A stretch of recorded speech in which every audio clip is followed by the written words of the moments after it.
Hello दोस्तों, स्वागत है आपका मेरे YouTube channel Hindi motivation story पर। आज की कहानी बहुत ही खास होने वाली है, तो कृपया ध्यान से सुने और लाइक सब्सक्राइब करना ना भूलें। चलिए चलते हैं कहानी की ओर। चोर की माँ।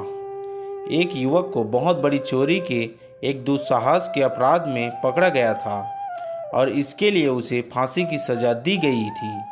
फांसी की सज़ा इसलिए क्योंकि इस चोरी से पहले उसे 99 बार चोरी के लिए छोटी मोटी सजाएं हो चुकी थी और उसे कहा गया था कि अगर अब वो चोरी नहीं छोड़ता है तो उसे मौत की सज़ा दी जाएगी। इतना सब होने के बाद भी उसने चोरी करना नहीं छोड़ा।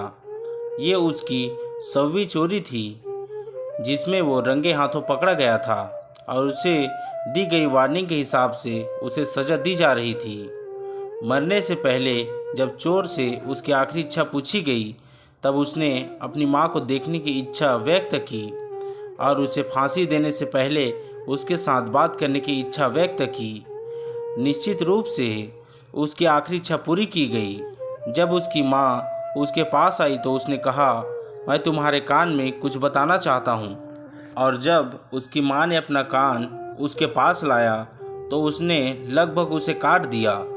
सभी लोग वहाँ मौजूद थे, सभी डर गए और चोर से पूछा कि इस तरह से क्रूर और अमानवीय आचरण का क्या कारण हो सकता है। मैंने ऐसा इसलिए किया क्योंकि मैं उसे सज़ा देना चाहता था, उसने कहा।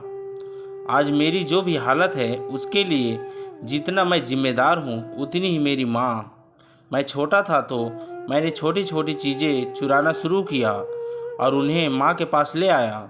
मुझे डांटने और दंड देने के बजाय वह हंसी और बोली, कोई बात नहीं, इन छोटी चीज़ों की चोरी पर कोई भी ध्यान नहीं देगा। उन्हीं की वजह से मैं आज यहाँ हूँ। सभी को चोर की बात सही लगी, लेकिन अब देर हो चुकी थी और चोर और उसकी माँ को दोनों को अपने किए की सज़ा मिली।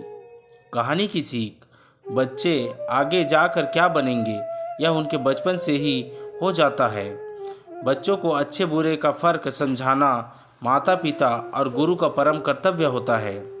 अगर वह ऐसा नहीं करते तो बच्चों की आगे जाकर जो दुर्दशा होती है उसकी जिम्मेदारी भी उनकी होती है। दोस्तों, यह छोटी सी कहानी आपको कैसे लगी हमें कमेंट करके अपनी राय ज़रूर दें और हमारे YouTube चैनल को लाइक सब्सक्राइब और शेयर ज़रूर करें। धन्यवाद। मिलते हैं और भी ऐसे ही कहानियों पर।